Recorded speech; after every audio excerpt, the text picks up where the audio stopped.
안녕하세요. 제이팟의 시황센터 시간입니다. 지난 주말 나스닥 시장은 하락 출발을 했었습니다. 경제지표 발표된 것을 보면은 충분히 상승을 할 만한 요인들이 많았는데요.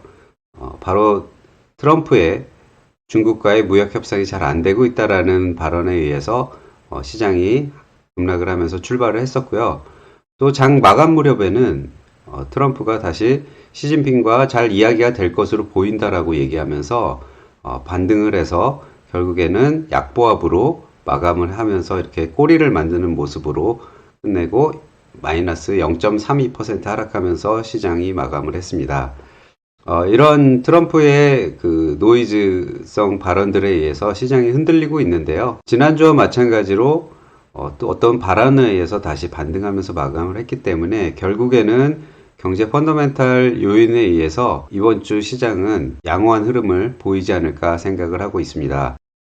우리가 이런 시장 상황에 흔들림이 있을 때 어떤 투자 철학의 기준을 확고하게 하면 시장을 역발상적으로 활용할 수 있는 기회가 있다고 생각합니다. 이번 주에는 제가 레리 윌리엄스라는 투자의 대가의 투자 철학을 적용을 하면서 시황을 좀 분석해 보기로 하겠습니다.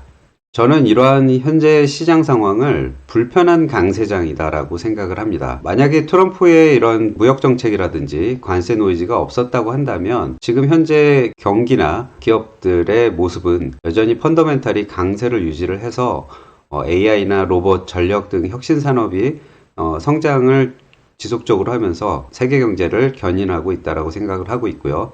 그리고 금리도 지금 단기적으로는 굉장히 불안정한 모습을 보이지만 전체적으로는 금리 인하 사이클에 접어들었었던 이전의 상황을 생각해 보면 장기적으로는 금리가 계속 하락할 추세라고 생각을 합니다. 그렇기 때문에 강세장으로 가는 데는 이런 노이즈 외에는 큰 문제가 없다 이렇게 생각을 하고 있습니다. 시장의 불안정한 노이즈는 확고한 투자 철학을 가진 투자자에게 오히려 기회가 됩니다. 그래서 레리 윌리엄스라는 데이터를 기반으로 하고 또 퀀트 분석에 의해서 어떤 인사이트를 이끌어내는 대가입니다. 이런 투자의 대가의 투자 철학을 참고를 하면서 시장은 여전히 상승 추세에 있고 강세장이라는 것을 생각하면서 전략을 생각해 보기로 하겠습니다. 먼저 시황 진단을 말씀드리면요. 트럼프의 발언이 시황에 영향을 크게 미치고 있다고 볼 수가 있습니다. 하지만 이 트럼프의 발언은 그렇게 지속적으로 영향을 미치지 못하고 있기 때문에 최근에는 타코라는 풍자까지 회자되고 있는 상황입니다. 트럼프 is always chicken out이라고 해서 트럼프는 늘 겁먹고 물러선다 라는 비아냥조의 이야기들을 하고 있을 정도입니다.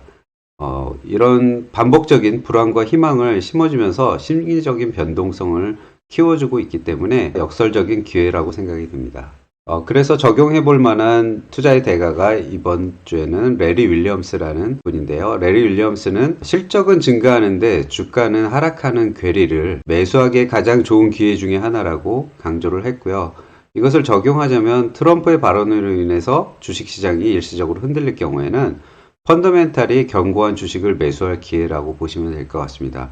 반대로 희망을 주는 발언을 해서 갑자기 단기 급등을 하게 되면 그것은 매도 타이밍으로 활용하는 역발상적인 접근을 하면 될 것이라고 생각이 드는데요. 레리 윌리엄스는 자신의 딸인 유명한 배우죠. 미셀 윌리엄스를 지도해서 실전 투자 대회에서 우승을 유도를 했습니다. 이런 것들을 볼 때 우리가 일반 투자자들도 그의 조언을 따르면 성공적으로 좀 투자할 가능성이 높지 않을까 하는 생각을 해봤습니다. 이 심리적인 흔들림을 매수 기회로 생각한다는 것은 시장 기회를 포착을 해서 또 주도주에 대한 전략적인 접근을 해야 된다는 것을 말씀드릴 수가 있습니다. 기본적으로 펀더멘털이 강한 종목들이 상승 추세를 꾸준히 유지했었기 때문에 트럼프의 발언이 나오면 대부분 시장이 흔들리면서 하락을 하게 되는데요. 이때 우리가 그것을 매도에 동참하기보다는 주도주를 매수하는 기회로 삼는 전략을 펼쳐야 한다는 것입니다. 또 한편으로는 장기 성장주를 분할 매수할 때 추가적으로 조금 더 매수를 하는 그런 기회로도 생각할 수 있을 것 같습니다. 레리 윌리엄스 뿐만 아니라 앙드레 코스톨라니 같은 대가들의 투자 철학을 나침반 같은 어떤 기준으로 삼고 이러한 접근법을 사용하면 시장이 노이즈나 오판에 휘둘리지 않고 역발상 투자가 가능하다고 생각을 하는데요. 이것뿐만 아니라 우리가 역발상으로 할 수 있는 것 중에 하나가 용기 있는 손절과 주도주로 갈아타기라는 것을 할 수가 있습니다. 특히 손절의 용기를 우리가 할 수 있는 건요. 보통 투자자들이 손절을 못하는 이유 중에 하나가 손절 이후에 해당 종목이 상승할까 하는 두려움이 있기 때문이죠. 하지만 우리가 트럼프로 인한 노이즈가 발생을 해서 어차피 또 시장이 하락하면서 재매수 기회가 있다라고 생각을 하면 충분히 손절을 해도 그렇게 부담스럽지 않을 수 있다라는 생각을 합니다. 한편으로는 또 손절을 하고 난 이후에 그 자금을 갖고 주도주로 갈아탈 수도 있습니다. 단기적으로 흔들려도 재상승 확률이 높기 때문에 주도주를 사는 것이 단기적인 시장 불안에 흔들리지 않고 투자에 성공할 수 있는 진입 기회로 활용할 수 있다고 생각을 합니다. 레리 윌리엄스도 얘기했듯이 강세장이 투자자의 실수를 만회해준다고 얘기를 했었습니다. 한국 시장은 경제 바닥 탈출에 대한 기대감이 지금 있죠. 그리고 정치 리스크 해소로 인해서 강세장으로 전환할 가능성이 있고, 미국 시장은 관세 협상이 7월까지 마무리되고 또 중간선거를 향후에 대비를 한다든지, 그리고 또 퀀트 전망을 보면 10월에 강세장으로 다시 전환할 가능성도 있어 보입니다. 이러한 상황이기 때문에 우리가 손절의 용기를 내고 주도주를 갈아타고 또 초장기적인 주식으로 분할 매수를 더 적극적으로 할 수 있는 그러한 기회로 우리가 삼을 수 있다고 생각을 들고요.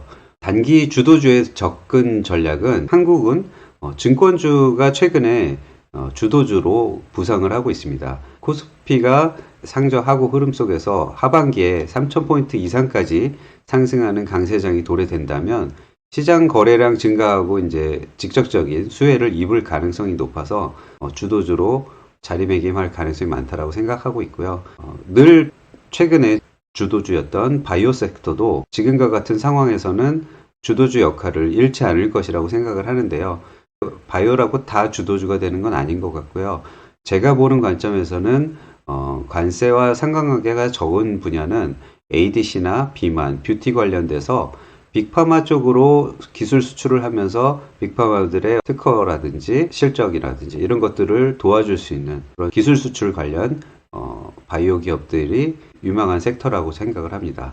또 레이리 윌리엄스는 바이오 업종을 일반적으로 혁신적인 인기주의자 성장주라고 언급도 했습니다. 또 한편으로는 초장기 성장주를 적립식으로 투자하는 전략을 생각해 볼 수가 있습니다. 제가 강조해서 말씀드리는 미국 메타버스 관련 기업들은 이런 제조업의 무역 관련 불안정한 상태와는 관련이 적고 초장기적인 관점에서 분할 매수할 때 그물을 멀리 던져서 고기를 낚는 마음으로 투자를 하면 편안하게 추가 매수할 기회라고 생각을 할 수가 있을 것 같습니다. 또 미래 혁신 기술 산업이라고 할 수 있는 우주항공이나 자율주행, 양자 컴퓨터 같은 미래 인류의 삶을 변화시킬 성장주들도 관세 등과 낮은 상관관계를 보이고 있어서 유망하다고 볼 수가 있습니다. 또 우리가 한국에서 초장기적으로 적립해서 매수할 수 있는 섹터로 엔터테인먼트를 저는 생각하고 있습니다. 하이브 같이 확실한 성장 재료를 가진 기업들은 외부 노이즈로 인해 주가 흔들림이 있을 때 장기적 관점에서 분할 매수 기회가 됩니다. 이건 트럼프와 관계가 없지만 과거에 대주주의 부정적인 주식 거래가 있었다라는 것으로 주가가 하락했는데요. 이것은 현재 실적 성장과 펀더멘탈 강화되는 그런 요인들과는 전혀 관련이 없죠. 그래서 이런 노이즈로 하락을 할 때 우리가 흔들리지 않고 장기적 분할 매수 관점으로 본다면 분할 매수를 또 추가적으로 좀 앞당겨서 하는 그런 기회로 볼 수도 있을 것 같습니다.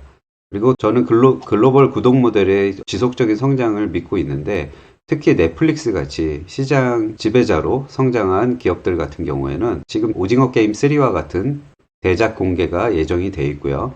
또 광고 수익이 더 앞으로는 증가할 것이라는 예정된 실적 증가가 있습니다. 이러한 주식들이 정책이나 노이즈에 의해서 흔들릴 때는 분할 매수를 할 때 추가적으로 매수를 할 수 있는 것이 아닐까 이렇게 생각을 하고 있습니다. 제가 포트폴리오를 제안하는 것은 이제 예시를 들면 다음과 같습니다. 단기와 중기 주도주로는 삼성증권과 같이 증시 바닥 탈출이라든지 향후에 강세장 도래 시 수혜가 되는 그런 증권 섹터, 그리고 리가켄바이오와 파마리서치 같은 ADC나 뷰티, 기술 수출 바이오 섹터에 이런 혁신적인 성장 동력을 보유한 기업들을 긍정적으로 생각해서 포트폴리오로 편입하면 좋다라고 보고 있고요. 또 초장기적으로 적립식으로 우리가 분할해서 투자할 거는 미국 주식으로는 로블록스와 같은 메타버스 관련 기업이 있고요. 넷플릭스나 또 하이브 같은 엔터테인먼트 섹터들 같은 경우도 글로벌 성장 추세가 유효하다고 생각하기 때문에 분할 매수하기 좋은 포트폴리오라고 생각을 합니다. 그러니까 이 내리 윌리엄스와 같은 투자 대가들의 철학을 나침반으로 삼아 시황을 분석한다면 트럼프 발언과 같은 외부 노이즈로 인한 시장의 흔들림은 오히려 매수 기회로 삼을 수가 있고요. 또 매수하지 못했던 현재 주도주에 대한 접근을 가능하게 하는 역발상적인 생각을 할 수가 있습니다. 동시에 초장기적으로 성장할 수 있는 산업이나 섹터에 대한 분할 매수를 추가적으로 할 수 있는 좋은 기회가 될 수가 있죠. 이런 전략적 접근을 통해서 우리가 불편한 시장 상황을 기회로 활용하는 것이 가능하다고 생각을 합니다. 심리적 흔들림에 굴하지 않고 확고한 투자 철학을 기반으로 시장을 바라보는 것이 성공 투자의 핵심이라고 생각을 하고요.